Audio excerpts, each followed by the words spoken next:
और अब चलिए आपको बता देते हैं कि किस तरीके से कोरोना के नए वेरिएंट मिलने के बाद से हलचल तेज हो गई है, चिंताएं बढ़ गई हैं देशों की। आपको बता दें कि 3 देशों में नए कोविड वेरिएंट मिलने के बाद केंद्र ने सभी राज्यों को नई एडवाइजरी जारी कर दी है। राज्यों को अतिरिक्त सतर्क रहने और विशेष रूप से उन देशों से आने वालों की जो पर्यटक हैं उनकी जांच करने के लिए कहा गया है जो देश हाई रिस्क पर हैं। कोरोना का नया वेरिएंट आपको बता दें दक्षिण अफ्रीका, हांगकांग और बोत्सवाना में मिला है। वीजा प्रतिबंधों में ढील देने के बाद इसे बड़े खतरे के रूप में देखा जा रहा है। इंटरनेशनल ट्रैवल खोले जाने की वजह से कंसर्न और भी ज्यादा बढ़ गया है।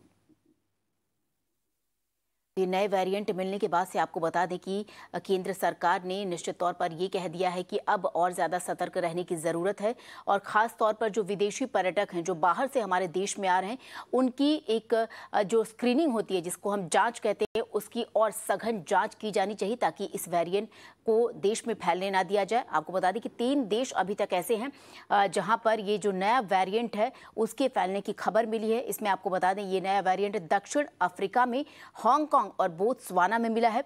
तो इसके साथ ही जो यहाँ से आने वाले लोग हैं, साथ ही साथ इन देशों के अलावा जो विदेशी पर्यटक हैं जो भारत आते हैं घूमने के लिए या किसी कामकाज के लिए, उनके एयरपोर्ट पर विशेष तौर पर स्क्रीनिंग की सख्त हिदायत दी गई है। और साथ ही साथ केंद्र सरकार ने राज्यों को ये कह दिया कि इसमें ढील देने की कोई आवश्यकता नहीं है क्योंकि कोरोना के जो मामले देश में अभी लगातार जो उनका ग्राफ था नीचे की तरफ जा रहा था, इस नए वेरिएंट के आने के बाद चिंताएं और ज़्यादा बढ़ गई हैं। और चिंता बढ़ने के साथ ही जितने भी राज्य हैं उनको अब सतर्क रहना पड़ेगा।